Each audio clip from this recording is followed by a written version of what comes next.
A viewer requested the twin flames natal charts analysis, and we're going to do that now. Welcome to Archangel Revelations and Prophecies 444. I am Gat, your host. So you're looking at the twin flames natal charts requested by the viewers. The person on the left is the female who requested it, and the person on the right would be her. She's saying if they're twins. Now it's kind of ironically because we asked the archangels for the time of birth, and I forgot that she gave me an estimate of her but I had forgot. So I just pulled the cards out and asked the archangels, and only one card offered to answer the question, so for her. So I brought that card over and turned it over. It was Chamuel, which says peace. Peace comes from knowing that only love is real. So Chamuel is corresponds with Taurus. That is the second house of the zodiac. And so I was just gonna say 2, probably 2 a.m. And then when I looked on the paperwork, that's what it was. She had wrote probably 2 a.m. So that's pretty cool. And so then I did it also for her person. She's asking if they're twins. And 4 cards came. The first card was Ariel, spread your wings. So I don't know if this gentleman does any flying or traveling, possibly. But then he got Michael 2 times in a row, so he's got a connection with Michael, and that's why I said you should always get your natal charts done with the angel card reading, because the angel cards are going to go right to your natal charts, and you can get more information on that, which we are going to do the natal charts now as well. And then it's Jeremiah, but you got to remember that Jeremiah corresponds to Scorpio, and Scorpio, Mars used to rule Scorpio, but now Mars rules Aries. So that's why I said I don't know if this guy travels or is connected to the military in some way, because Mars is kind of like, could be not necessarily, but it could be military. So that I wanted to make that clear, and that card would be number 8. But because Michael is always like, I consider Michael an AM card, because he's like the angel and the sun that you see in the Bible is Michael, the Archangel. So I put 1 a.m. for that, based on the cards that were pulled out. Of course, I want to thank the Archangels. Thank God the Mother, God the Father, God the Son, God the Holy Ghost, all the angels, ministering spirits, guardian angels as well.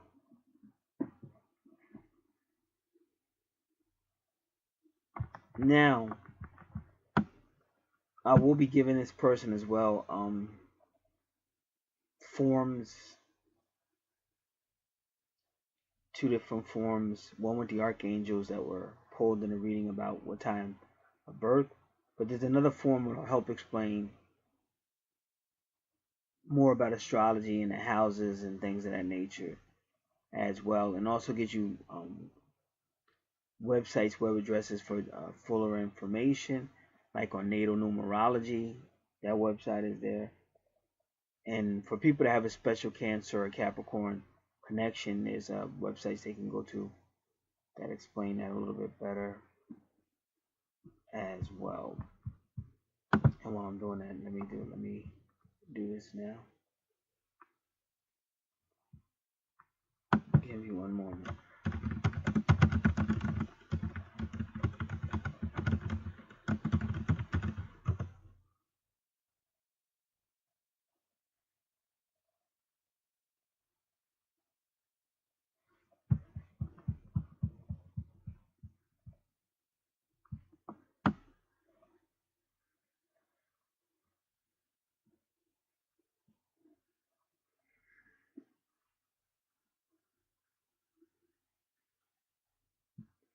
Okay, so I found what I was looking for, so we'll put that video in here now. Okay, in this video I'm going to show you what the Divine Mother is showing me about Capricorn, Cancer. Alright.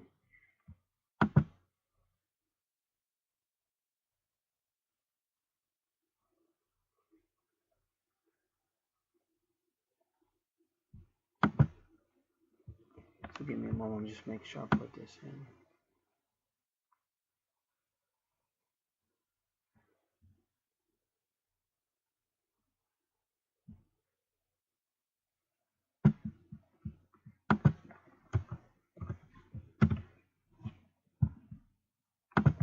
So it's a lot of information to help as well.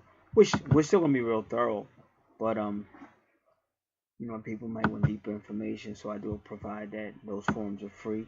They just come with the readings that I do.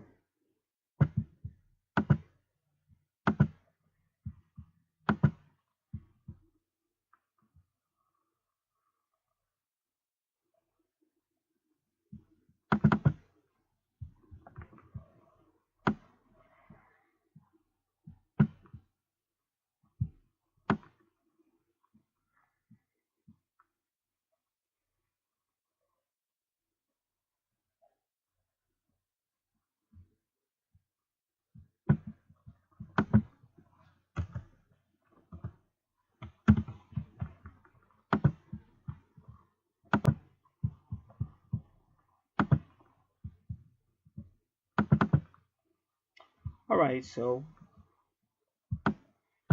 always have to say this as well. It's good to always take notes.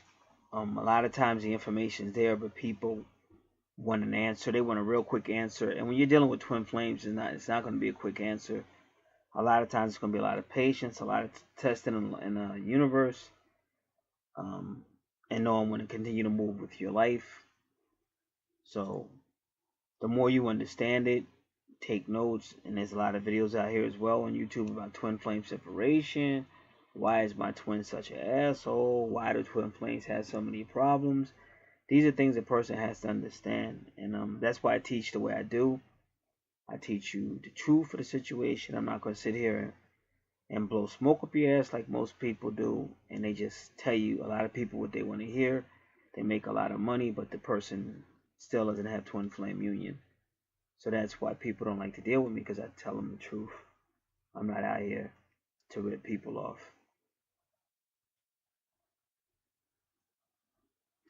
Alrighty. So the first house on the left is her ascendant, and she's a Libra. And she's got Pluto right there.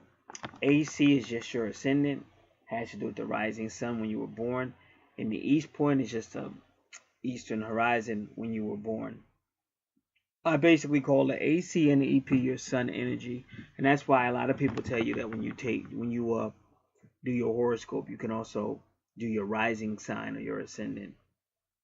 So you tend to want to be, you like balance, you like the yin and the yang, you like the partnership, you like harmony, peace, fairness, and justice. Now they connect that directly to Pluto. So you'll learn more about that when we get to your 8th house. Your 8th house is ruled by Scorpio. And Scorpio is ruled by Pluto. So that'll tell you why they put Pluto in your ascendant. But again, your ascendant is your first house, which is ruled by Aries. Aries is ruled by Mars, and Mars used to rule Scorpio, which is Pluto, ruled by Pluto. So that's why they're making that connection. But again, until we go around, we'll know more. But we know it's a soul situation. So that fairness will dig deep down into your soul. And even that desire for a relationship will dig deep down into your soul because of what's in your first house. Then they go right to your second house, which is your true north node. This is what you should be working on in this life. And there you have it again. Scorpio's right there, the ruler of the 8th house. And there's Juno. And Juno wants to be in a serious relationship. So you definitely will be craving a soul mate, but a real soul, somebody who connects to your soul. Somebody who doesn't do that is not going to really get the soul. So you could find yourself in a situation where you might be attracted to somebody, like somebody, but your soul is still going to be craving for that soul relationship.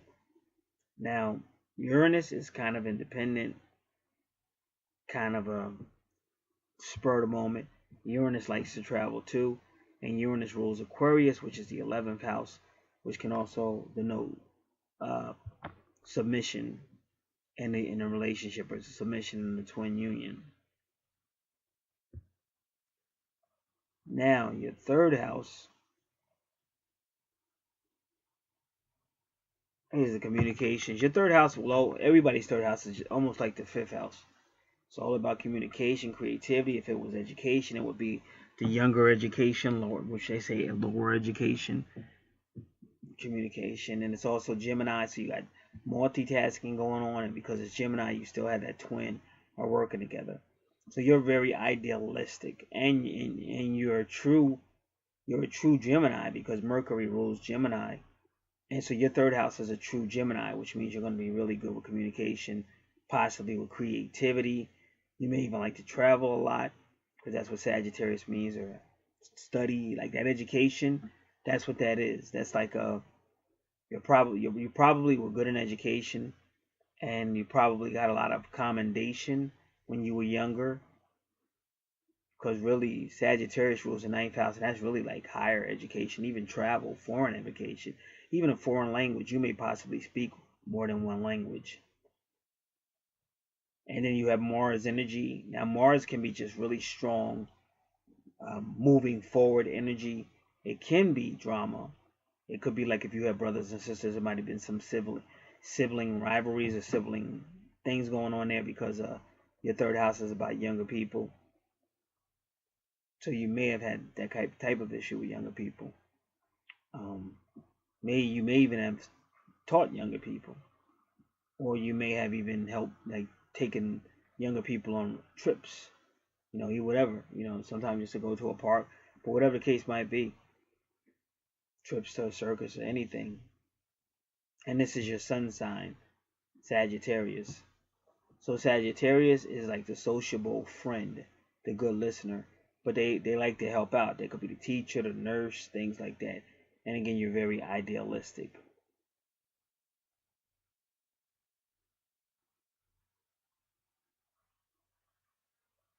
Going into your fourth house, so you have that unique Cancer Capricorn connection.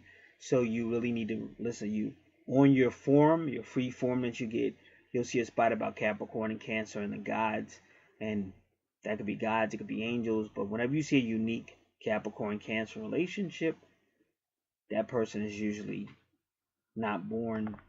They can almost say they were sent, and you see Venus right there. So now you would be, Capricorn is like a good worker.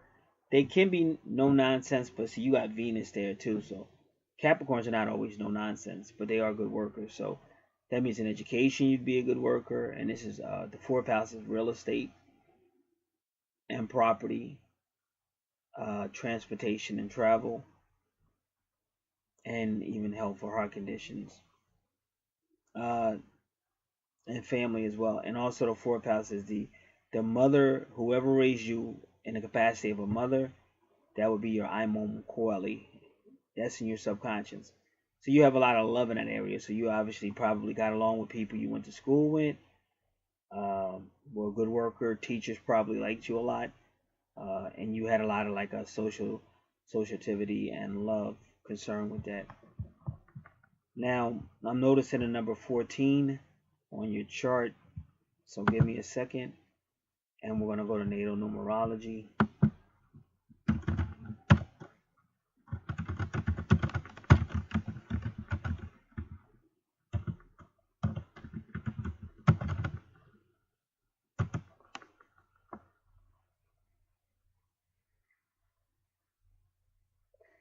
All right.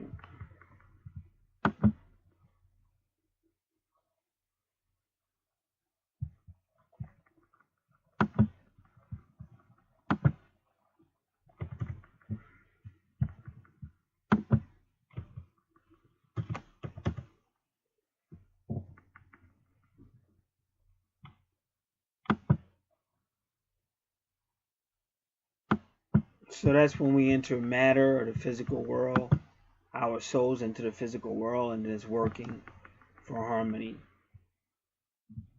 And if you understand like why that would be so for Cancer and Capricorn, Because see, Capricorn rules your 10th house, which is your career factor. But your Capricorn is in your 4th house, which is ruled by Cancer, which is the family factor.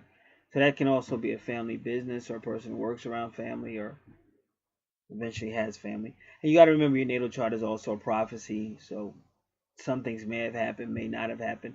And sometimes if you're dealing with an older person, some of that stuff may have already happened, but they'll say that never happened. But if they were to think back or maybe remember, some of the stuff did already happen.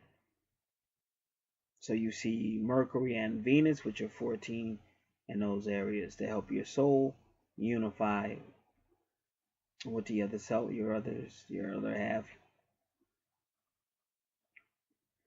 Okay, now the 5th house is this is the ruled by Leo. It's the fun house, travel,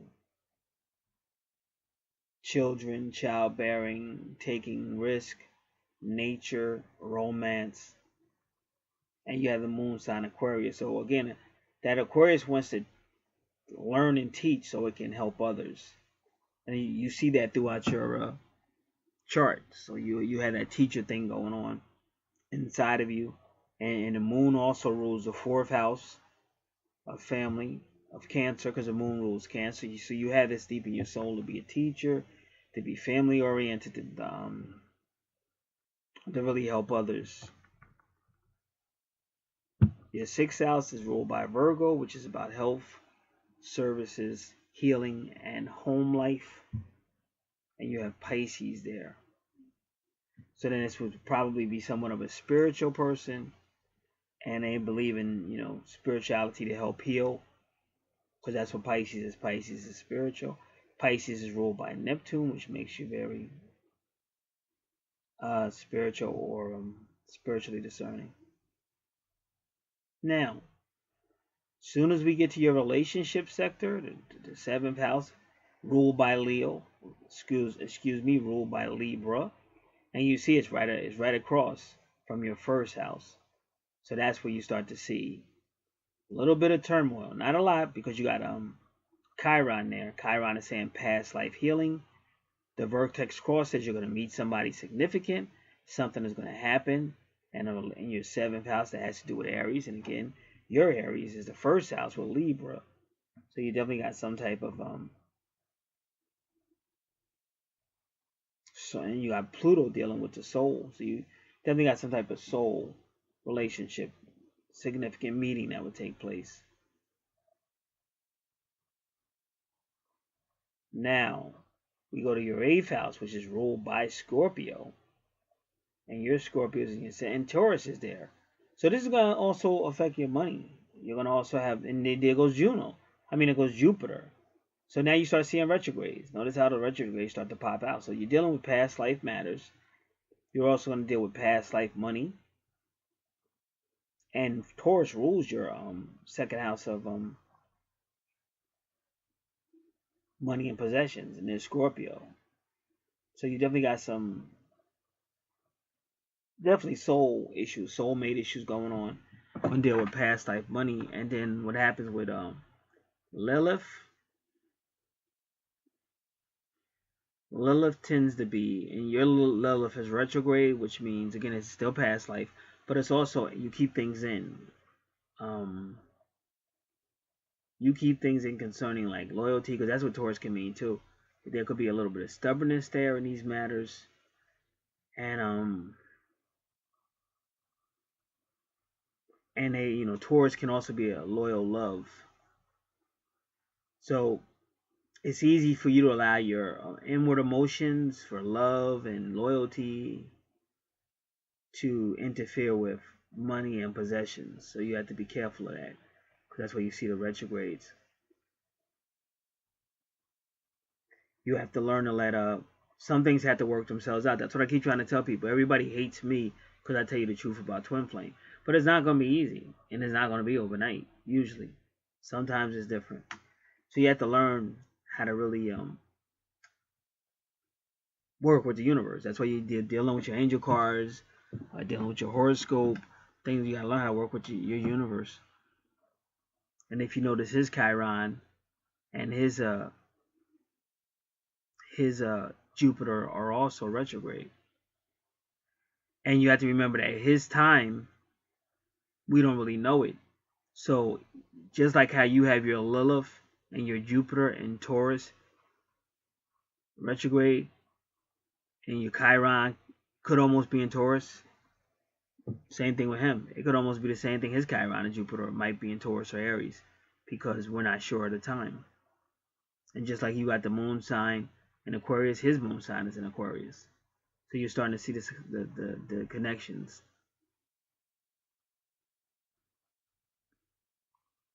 So now you would also want to get more familiar with the 8th house. That has to do with power, generation, change, transformation, past life money. Has to do with debt and taxes.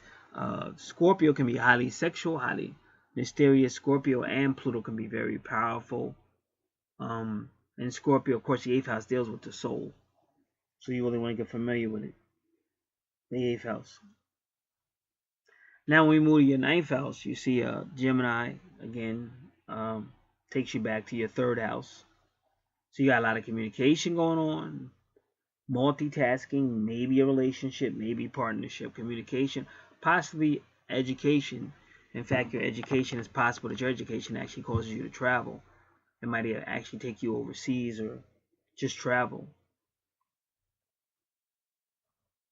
And some people don't even understand. Like, even when a person joins the military, they go, you know, I didn't go to any education overseas, but you meant to join the military, they go overseas, and it's still education because they train you. So you just have to learn how to just realize, you know, don't complicate things, make it kind of, you know, break it down to simple. That's how you understand it. And sometimes you can understand it more complicated, but sometimes break it down very simple to understand it. Now your 10th house is your career factor.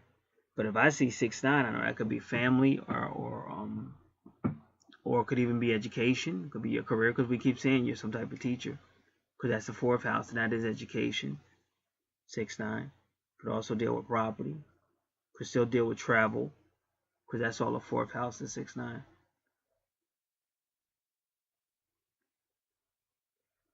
And now Vesta is really, a lot of people don't understand this, but sometimes Vesta is the furnace in your house, the heater or the furnace. So I don't know if you've ever had any heating or furnace concerns, because it is that, but it also could mean energy. But if you see like Vesta in the 4th house retrograde, it could deal with furnace problems, heater problems, but it could also deal with health problems or any of the stuff that's in your 4th house, like travel problems. So you may have had any of those things, you know, because like even with real estate, some people, they take the real estate exam, they don't necessarily pass it right away. So that's what a retrograde can mean. It could mean a delay, lack of energy. It could be a health problem. So you kind of got that going on in your 10th house. Not necessarily a bad thing, but something you would have to push through. Now, an 11th house is all about, just like I said, friendship and association and groups. So there goes Leo. So there goes a person who's very fun. Everybody likes you, entertaining. People may see you as a loving person, entertaining. You may be really good with kids and you know, group activities with kids. And Leo is still travel. And then Saturn, your Saturn is direct now. Saturn tends to Pallas just helps you see patterns, and whatever you're going through, Pallas will try to help you through. But Saturn in this particular house arrangement is not a bad thing. Like, you might even be an organizer, because that's what Saturn will kind of do. Kind of like be an organizer for things that have to do with friends. Because there's some people real good like that. They're real good with scheduling trips and all that. You know, she may be this type of person who requested this. So we're going to look at part of fortune. And give me a moment. We'll have to pull that up. Part of fortune is that a circle that has the across, the X in the middle, in the center. So part of fortune in the 11th house.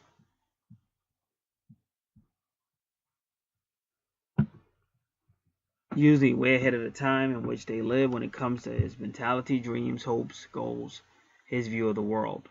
This is a person who thinks in terms of brotherhood, altruist unity. And that goes back to saying you'll be idealistic. This person is a humanitarian. They want to do things for the benefit of the society as a whole. Like I said, so you're always trying to do something for people and for the children. This is why this person sometimes sees himself as a reformer of sorts, involving social, cultural, or spiritual values in those around them. They want better conditions for the community as well as for the community or humanity as well.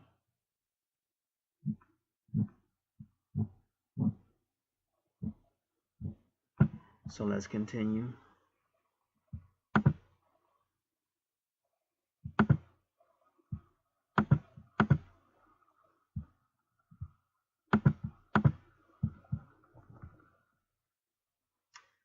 All right, so now you have part of fortune.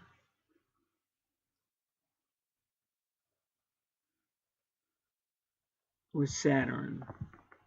Part of fortune with Saturn.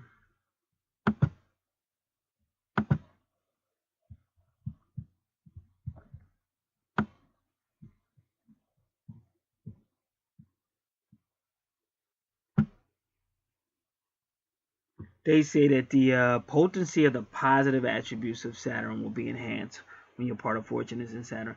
This person with this conjunction will have a serious approach to life with a sense of determination to fulfill their destiny and a sense of responsibility to the world. Both Benjamin Franklin and George Washington had this conjunction. And so now you want to see part of fortune with Leo.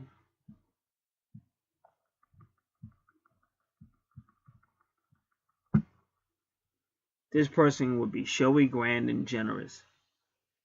They will be self-assured and they will have leadership abilities. Leos act self-expressively, dramatically, and creatively.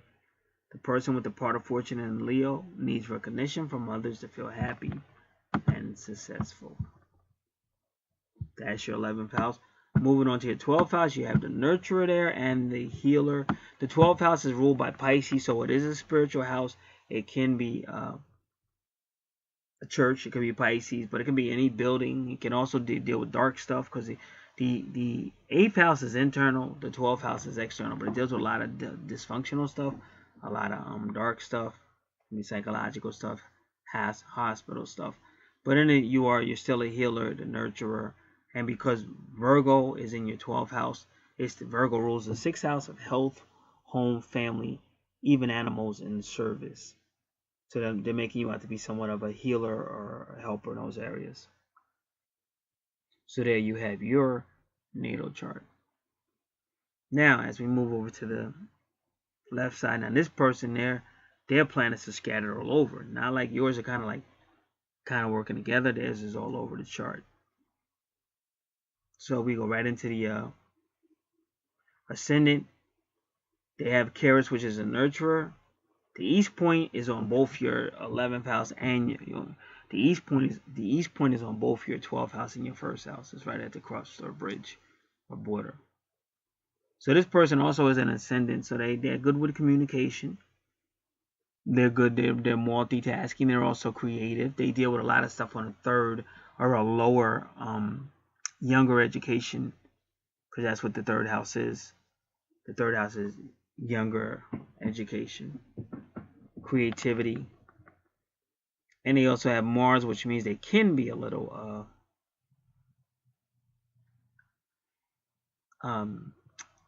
assertive and or confrontational. And remember, Mars rules Aries, so this is a true Aries. So once they put their mind to doing something, they're going to be forward going. And like Pisces rules, Mercury rules Pisces. It's all about what you think and believe. So this could be a thinker as well. The second house is unique and wow. See that Juno. See, in a case like that, when you don't have the time, the correct time, or the exact time, I should say. So this person, we're gonna put Juno right at that border, meaning they could be a Cancer or a Leo. Not always, but when you see Juno, Juno may indicate the sign of the person you may be in a relationship with, which could be Scorpio. But it could also be Uranus rules Aquarius or Aquarius. It could be, but that's not always true. But I have seen it, because this person's moon sign is Aquarius, according to the information I received. And then if you notice, your moon sign is Aquarius. So if you go back to your second house, you see Juno right there. It looks like an asterisk with a cross at the bottom. So it's telling you would end up in a house, and you might end up in a relationship with somebody that's a Scorpio, or a Uranus, or an Aquarius, or Taurus also rules that second house, or a Taurus. So his moon sign is Aquarius. And then he's got East Point with the Taurus. So let's continue. Because even his sun sign. Alright. Yeah, his sun, so he's like a true Leo. Because he's a Leo is ruled by the sun, and he's a Leo. So he has a unique Cancer combination, just like you do, because Saturn rules Capricorn, but his Saturn is in Cancer. So you would have to read that information to get better understanding. And it's on your free form, and it'll show you Capricorn and Cancer, the gods, because these people are not necessarily born as much as they're sent.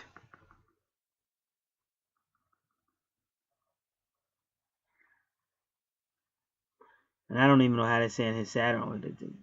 They're just saying Saturn is 0, 0, and then his Juno's at 0 as well. So it also implies a family business. Whether that family business will be with you and him, I don't know.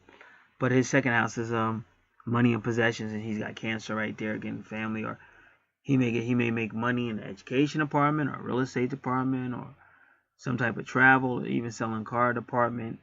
These are all possibilities with that fourth house, because Cancer rules the fourth house. And again, whatever he does, he's going to be some type of just like you. You know that your Leo and Saturn, the same thing. Because see, I'm assuming that his wheel's off a little bit, because I can look at your wheel and see it. So that's what I'm trying to tell you. It says Saturn and Cancer, but I'm more likely to say Saturn in both Leo and Cancer. So then he might find himself in a relationship with either a Cancer, a Taurus, a Leo, or a Gemini.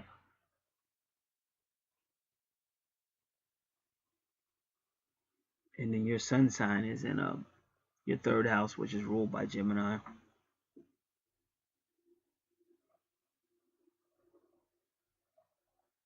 Your medium coeli is Cancer.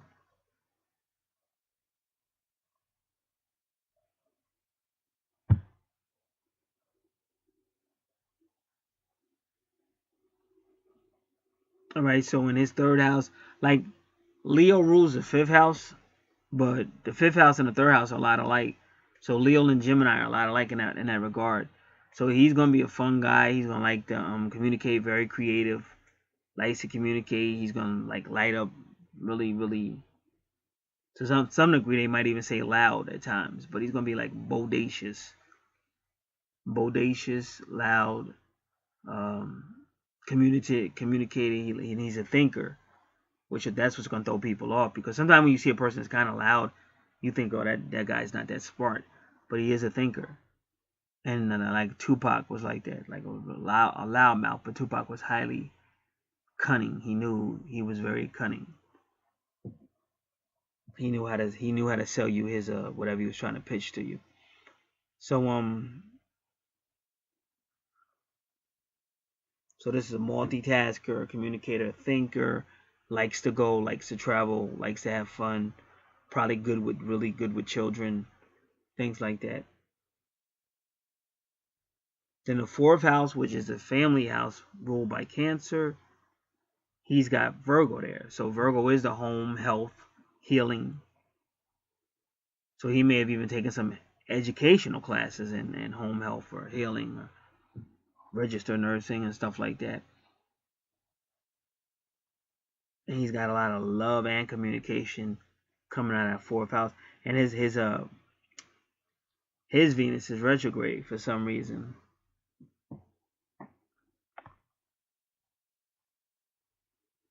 Retrograde can sometimes mean past life, but can also mean internal, like they just hold things in. But Venus is about forgiveness and love and diplomacy and beauty and finances.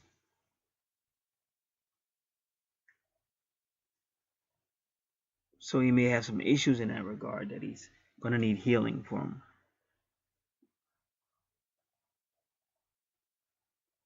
And it could still deal with past money as well, past life money, because his Jupiter is also retrograde.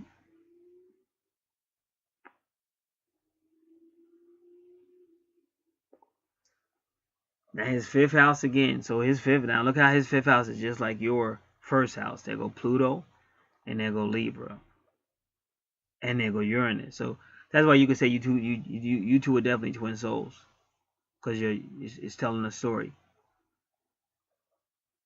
So like I said, but he likes to travel a lot, because Uranus is also travel. Uranus rules Aquarius. It's also about friends and association and groups and travel and sudden things happening. So he likes it like that. He doesn't like it to be predictable. He likes to deal with things that come up. Likes to travel, but he's still about fairness and balance. And he's the type that wouldn't want to travel with somebody who he actually cares about, and hopefully it will be a soulmate. That's why Pluto's there.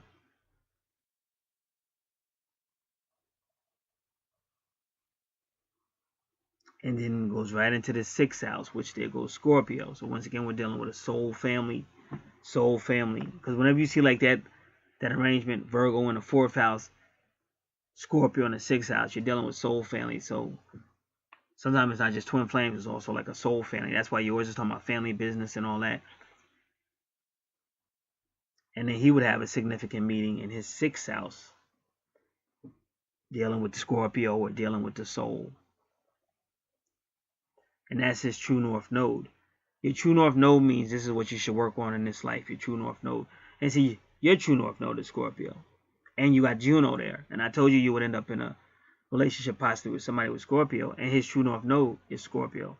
And his is almost mimicking you. So that's how you know it's twin flame. 7th house is there goes Sagittarius again with Neptune. It is retrograde. Now Neptune means dreams. And see, y'all can communicate to each other through dreams, because you got a Neptune and Sagittarius, and so does he. And Sagittarius is about travel. It is about your higher self, higher consciousness. It can be about telepathy, thinking, depending on how your planets are raised on your chart. And there would be the relationship as well. And it can also be higher consciousness, because it's the 9th house. Again, whenever you feel a certain way, I'm always going to say it's still a good idea to let your twin know, because you have the universe helping. Because sometimes your twin don't believe it, or they don't want it. But the one that wakes up, you got to try to help them. So that's why I said you should, if you can, let them hear the videos, or at least show them how they can get to it. Or if you have any videos that think that'll help them understand twin flame. If they want to talk to you, that's good. But if they don't want to talk to you about it, or they don't understand, just give them the information. And there just come a time when you really have to trust in the universe.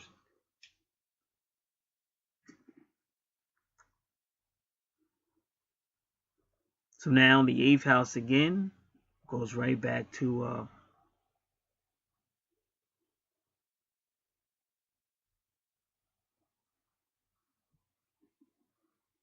1, 2, 3, 4 Capricorn, which is in your 4th house. So Capricorn can be serious-minded, and they're workers. And so part of fortune is there too. So part of fortune will give you a good idea of why Capricorn is in the 8th house. So it would be good for you to really understand the 8th house, because this is definitely a soul union. And a twin soul relationship usually deals with past lives and things like that. And yeah, whenever you're dealing with Saturn, it can be dealing with karma. And so Saturn rules Capricorn. So it could be dealing with karma as well. So let's do part of fortune in the 8th house. Give me one moment, we'll pull it back up.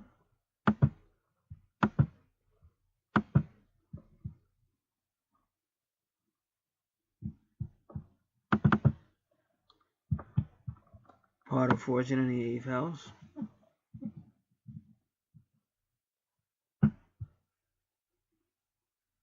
So he's going to be a walking testimony. The 8th house matters. He is interested in the occult. He has good power regeneration and rejuvenation, and he can be an expert at investigation, research, detective work. So that type of person, they're going to be naturally intuitive. And I think you said he's a Leo, and I'm a Leo. So they're going to love to investigate, because that's what cats do. And sometimes women hate that. Like, this guy was trying to find out everything. Why can't he just... But that's, you got to understand, that's in, that's in him. Just got to learn how to, like, be patient and work through it. But they say he can keep a secret so well that he is like an international diplomat. He can indeed earn a living that way, being investigative and keeping secrets and stuff. This person can also make a living based on the talents and activities of others as a theatrical agent or manage other people's money. So he could even be a manager. This person is usually very attractive due to personal magnetism. And yeah, whenever you deal with that 8th house and number 8, you're dealing with karma, but you're also dealing with finances. So they may be good in business endeavors. And that's what you keep hearing me say, family business and stuff like that.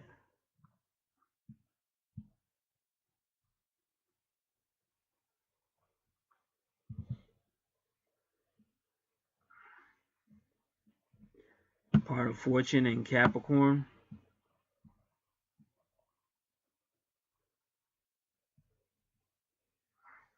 I don't think, let me see.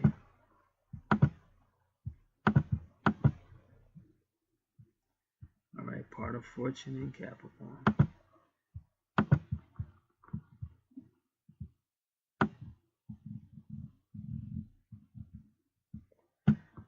Part of fortune in Capricorn, this person with the part of fortune in Capricorn, he will be serious and hardworking. They'll find their happiness and success through hard work, determination, and achievement of goals.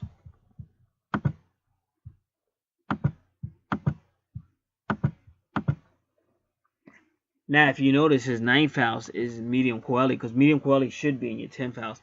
And I usually say whenever you see medium coeli in a person's 9th house, that's because they have a mentor. And that mentor will probably be an Aquarius. And if you notice, your moon sign is Aquarius and his moon sign is Aquarius. So you will be like a type of mentor to him. And then we already explained what the 9th house is about. All about travel, foreign stuff, strange stuff, foreign languages, foreign countries, higher consciousness. Now, his 10th house has Lilith and Pisces. So his career is going to be something spiritual. Now, spiritual could be like a preacher or something like that, but spiritual could also be like a psychic or a card reader. But it's going to be something spiritual.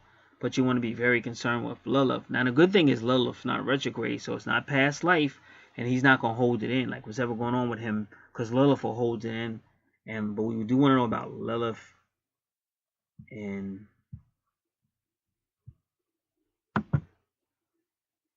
Give me a second, I want to just pull it up.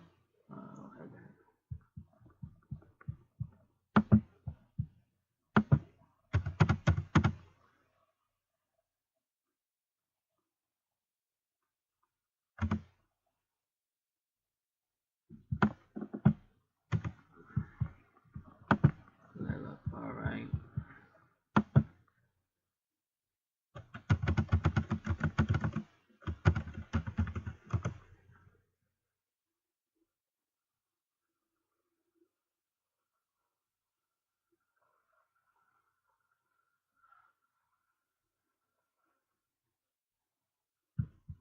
Alright, give me this one. I'm just trying to see what they're saying.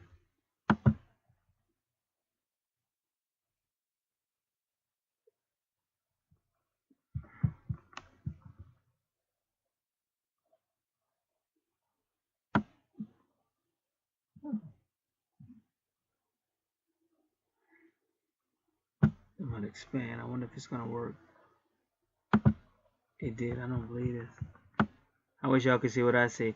Cause this looks like Pinterest. Where I'm at right now, I'm gonna try to do a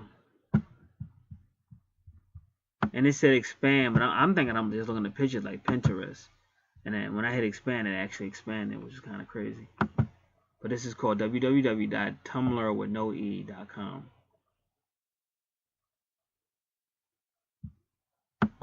And And I hope I remember to put it in. If not, save as an image.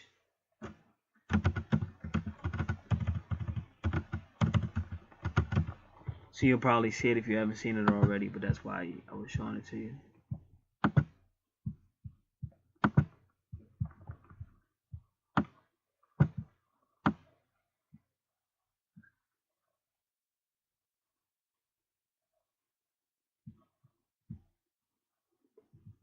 So it says Lilith. Give me a second.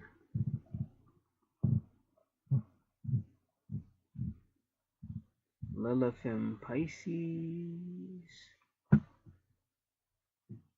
Ethereal. Like ether. Ethereal. Romantic, dramatic, intuitive, artistic, empathetic, compassionate.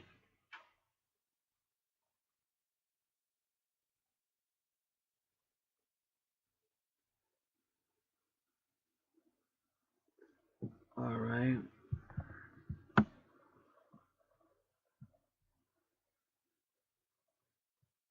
This one person says Lilith is not a happy placement. She is known as the abuser. She exploits and she kills. It is the darkness in us.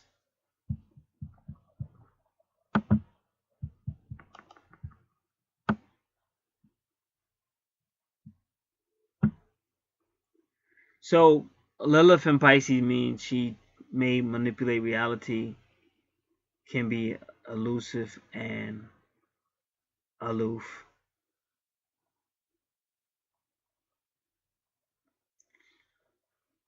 So she may, because Pisces is spiritual, so she may tend, and see, you got to remember that a Neptune rules Pisces, but Neptune can also be deceptive, because Neptune. So Lilith just tends to be somewhat selfish, but at least the good news is he may not initially try to hide it. Like, at least he'll communicate about it. But if Lilith was retrograde, then he would hide it. He would keep it inside. Now it says Lilith in the 10th house. So that deals with the reputation and career life.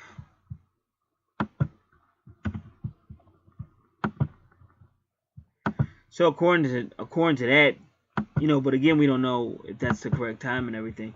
But according to that, his reputation and everything would be you know, spiritual, whatever that spiritual would take its form as. But Lilith would just kind of make him somewhat idealistic to the point he's going to be aloof. Like he feels something should be a certain way, and he would have to learn how to accept reality. He would have to take Lilith and he would have to take his little side and don't be, you know, because sometimes you can be, well, this is the way it should be, and you just think everybody's supposed to fall into that. But he would have to learn how to deal with that and not be that way.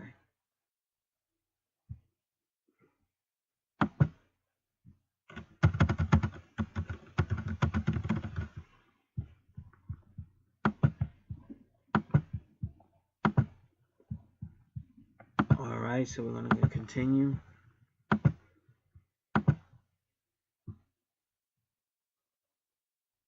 So that was his 10th house.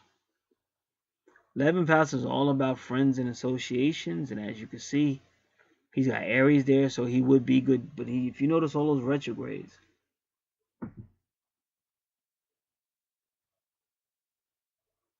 so he may have issues with friends and associations and groups.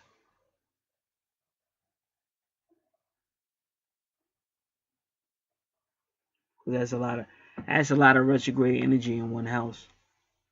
So he may have issues in that area.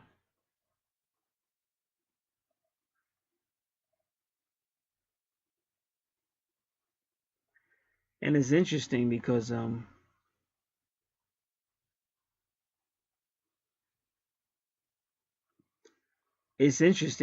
know the rest of his chart isn't, you know, not that bad, so to say.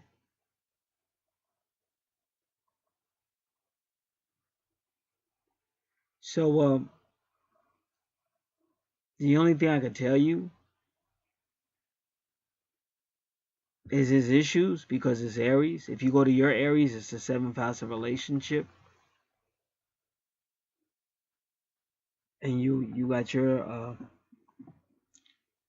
retrograde there too with Chiron.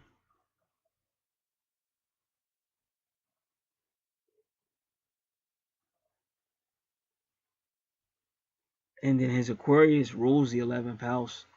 And both of y'all are connected through Aquarius, through the moon sign.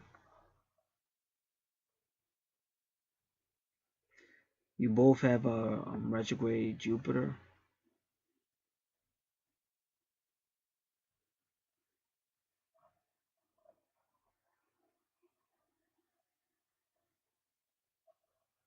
And then Aries rules the 1st house.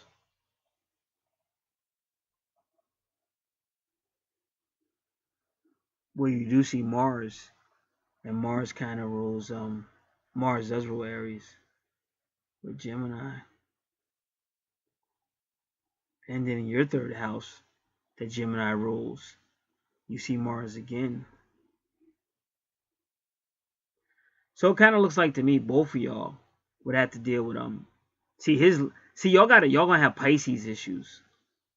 Now why am I saying y'all got Pisces issues? Because Neptune rules Pisces, and Neptune makes everything idealistic, but you have to learn how to deal with reality.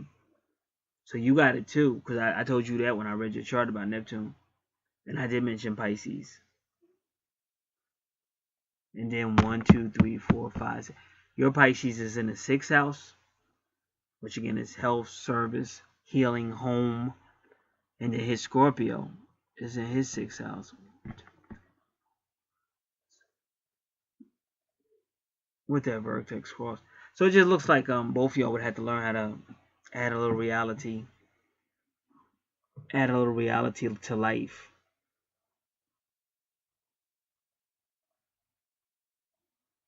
Because it looks like whatever y'all had or have or will have is going to spill out to your friends, association, and groups.